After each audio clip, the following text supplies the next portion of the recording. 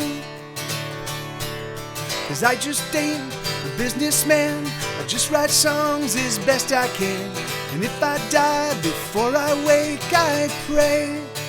I wrote a song today, la la, la la, la la, la la, la la, la. New song today, la la, la la, la la, la la, la la, la. Oh, I pray, la la, la la, la la, la la, la la. Wrote a song today, la la, la la, la la, la la, la la. I'm just one disaster from throwing in the towel. But there's nothing I'm after, I wouldn't get it anyhow. The only thing in life that I ever want for me is time enough to write a melody. And so I thank you, all of you who are still here, for paying attention all throughout these many years. Sure, times were tough, they're always hard, I finally learned that's true. But I wouldn't trade a minute with you. I spend most my days writing songs. I don't know where all the money's gone, and I realize there's nothing I can do. 'Cause I just ain't a businessman. I just write songs as best I can. And if I die before I wake, I pray. I wrote a song today, la la, la la, la la, la la, la la, la. New song today, la la, la la, la la, la la, la la, la. Oh, I pray, la la, la la, la la, la la, la. Wrote a song today, la la, la la, la la, la la, la la, la.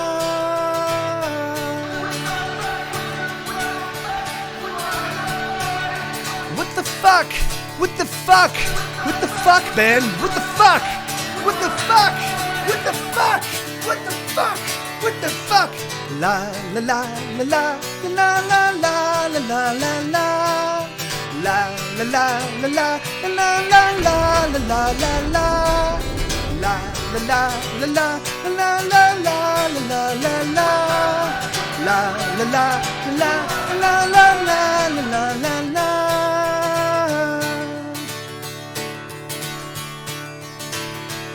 I spend most my days writing songs. I don't know where all the money's gone, and I realize there's nothing left to do. 'Cause I just ain't a businessman. I just write songs as best I can. And if I die before I wake, I pray. I wrote a song today. So, okay. I'm gonna, Dankeschön. Thank you, Alex. Thank you, kindly, man. Thank you guys, and thank you guys for participating in the what the fuck portion of that song. I'm gonna hit the lavatory real quick, and I'll come back. We'll get the main show up and running. You guys hang out, make use of the soundboard. I'll be right back.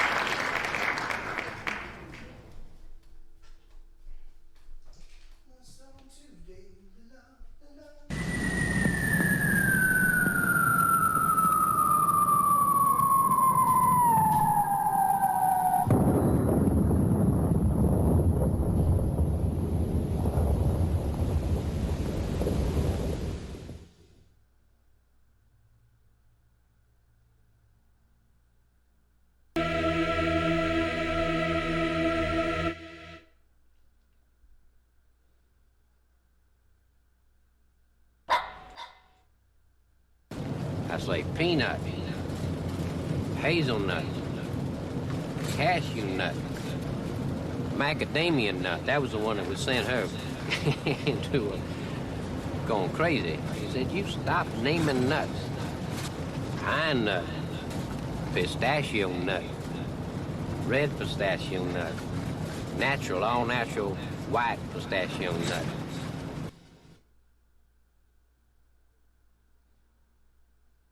We believe in nothing. We believe in nothing, Laboski, nothing. And tomorrow we come back and we cut off your Johnson. Excuse me? I said we cut off your Johnson!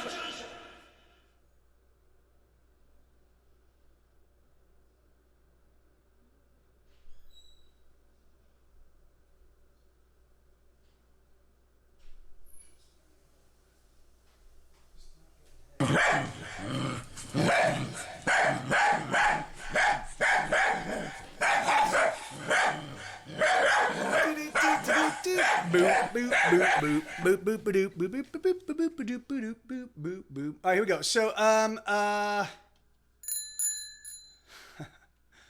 right, let me see. All right, so let's get the make sure up and running. Give me 1 second. Hold on. We did this.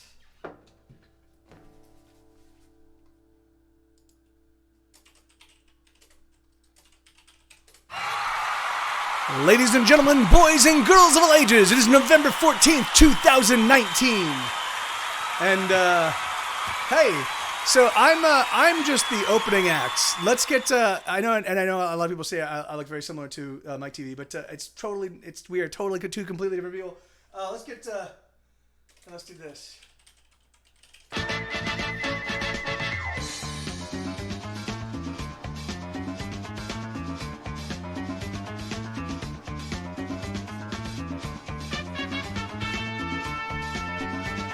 Hey everybody, it's me, Mike TV. Poof, right out of nowhere. Here I am. I know, it's crazy. Woohoo. There you go. Yeah. Yeah, he was that opening act was actually reciting from my new one man show. Yeah. You know, he's studying as the is my understudy in case, you know, I can't make it. I know people often say we look a lot alike, and so, you know, when the one-man show comes out, you know, he'll be ready to go. Hey, right on. So cannibalism is a cure. All right, so well, hold on. So I'm gonna start off with two new songs. These are they're not new songs. They're songs I wrote a long time ago, but they're songs that I haven't played. And so this is so this I'm gonna fuck both of these up, and I do apologize for that. But the thing is but I think they were songs that people seemed to really resonate with people yesterday, and so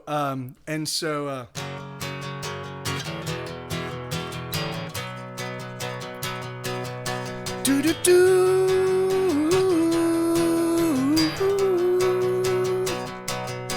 do do do.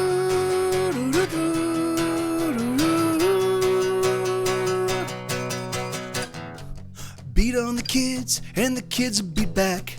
The doo-doo launch another counterattack.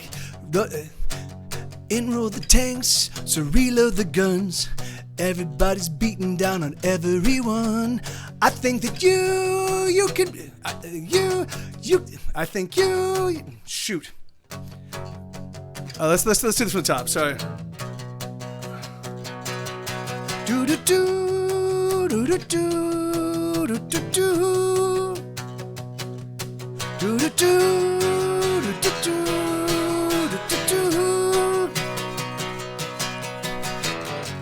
Beat on the kids, and the kids will be back. The doo-doo launch another counterattack. Enroll the tanks, so reload the guns. Everybody's beating down on everyone. I think that you could. I think you could. Shit. I think you could be a star. Just do the unthinkable while the cameras are on. Life is cheap, we're all practically dead. They're coming for us, so off with their heads. Off with their heads, they're coming for us. So off with their heads, off with their heads, they're coming for us. Do do do do do do do do. Can you feel it? Do, do, do, do. Can you feel it? Do, do, do, do. Money is king and Jesus is queen. It's the goddamn weirdest thing that I've ever seen. Blood is cheap. Blood is cheaper. Money is king and Jesus is queen. It's the goddamn weirdest thing that I've ever seen. Blood is cheaper than water for sure, and it spills so black and it feels so warm. I think you could save us all if only you were 300 feet tall. But no matter, it's already been said. They're coming for us, so off with their heads. Off with their heads, they're coming for us. So off with their heads, off with their heads, they're coming for us. So off with their heads, they're coming for us.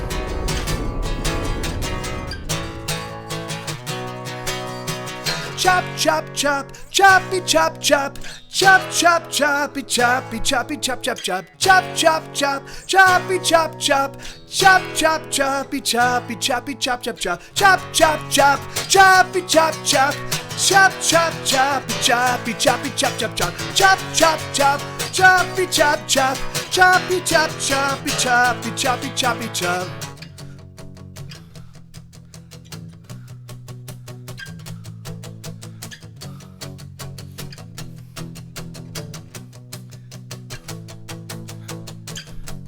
Beat on the kids, and the kids will be back. They're due to launch another counterattack. Enroll the tanks, so reload the guns. Everybody's beating down on everyone. I think that you could be a star. Just do the unthinkable while the cameras are on. Life is cheap, we're all practically dead. They're coming for us, so off with their heads. Off with their heads, they're coming for us. So off with their heads, they're coming for us. So off with their heads, they're coming for us. So off with their heads, they're coming for us. Off with their heads. So there's some weird pushes in that song. It's gonna be a little bit of time before I get that one down tight. But yeah, isn't it a fun song? I have no idea why that song was ignored, but it's a fun one. It's called "Off with Their Heads," and it was a revolutionary song before I wrote revolutionary songs. You can, Riley, but I think I'm gonna make it available next week on my Patreon post. I think because the only thing I'm doing right now is I'm just streaming. I might start writing. I've been feeling. I think that one of the reasons why my mental health state has been in such flux. Well, first off, I'm putting out a new record and no one seems to care, except for you guys. But everybody else says fuck it. The best music I've ever put out ever, and people just don't seem to give a fuck. But that said, except for you guys, by the way, thank you very much for paying attention and being actively here. And that was a very demoralizing for me. But also I think that I'm just not writing music, and I think that that's one thing. I haven't really written much. I started in November of last year working on the record, and I worked until about a month ago, maybe a little bit over a month ago. I just worked full tilt from the moment I got up to the moment I went to bed, and worked and just recorded the record. So it was a long recording process. Oh, I think I finished in September. So it was from November of 2018 to September of 2019. And then I still did some more mixing and still did some more, I still finished some mixes in October. So yeah. So, and I'm still working on it. I'm still, there's one last song I need to complete. So it's just, it's been a long road to hoe, but I haven't had time to write songs. So, I think I've only written one song this year. So, I'm going to take all of December and maybe even a little part of November and start writing some music, but, we'll see. I don't know. I don't need it. I've got so many, I still have one full record that I've already written, or of music that's written. I just need to record it. That's ready to go. I've got a live album with 18 songs that's ready to go. And what else? There's another release. So yeah, so and then I've got I just you know and then I just went through and played you guys a bunch. So anyway, so I think I'm gonna for the next handful of weeks on my Patreon posts, I'm just gonna I'm gonna cherry pick a couple of these like a couple of these songs that have never really been released, and I'm just gonna make them available and just be like, hey, this is kind of stuff that I did in the past that never got out. So okay, so let me see. So what's and on? Oh, okay, wait, so I'm gonna play one more new one. Play one more new one, and then I will and then I'll start playing the request. But so this is another song that seemed to resonate with people yesterday. This is kind of a darker one. This one would have fit perfectly. This one would have fit nicely with my whole little story that I told yesterday and today. But it goes like this. Give me music, give me song. Give me laughter with my friends the whole night long. Give me one more night before I am gone. And if I should sing a tune, would you sing along with me? Even if you don't want to, 'cause it feels so good to pretend that you do. 'Cause I make music for people like me, but I know there's not many people like me, so won't you please just pretend. Oh, I make music for people like me, but I know there's not many people like me, so won't you please just pretend. Ooh, ooh, ooh,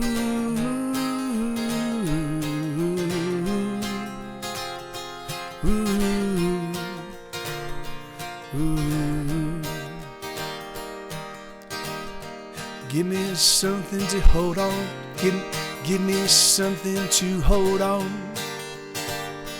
I don't need so much no more, but it can't be this song.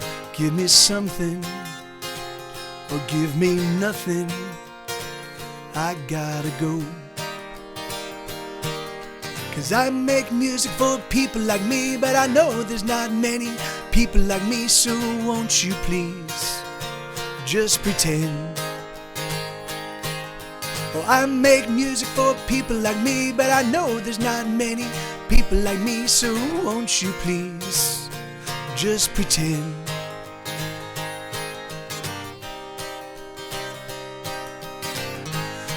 And the hold on. And the only fires that I could light were the ones that burn within, hidden from sight. And the only feats that I could try were cloaked in darkness, never saw the light.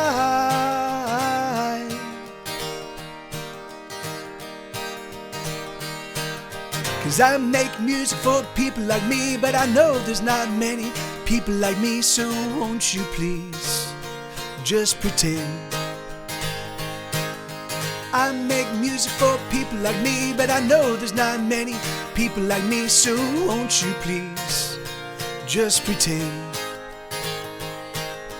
I make music for people like me, but I know there's not many people like me, so won't you please just pretend. Yeah, so that's a song called "People Like Me." That's another one. So those are two songs I hadn't played. I didn't even listen to. I could not identify these songs. I could not identify "Off with Their Heads" or "People Like Me" before I clicked play. I was like, I don't know what this song sound like, and it turns out they're cool tunes. So so those will get better. You know, if you guys want to request them, you're totally welcome to request them. Thank you, Riley. So that's the stuff. So I'm gonna start. Hey, thank you, Justin. Right on. Thank you, man. Yeah, I know it's so crazy. I mean, I'm fairly certain the reason why that song didn't survive is because I probably wrote other songs that were similar to it right at that same period in time, and I felt the other songs were stronger. So that's usually why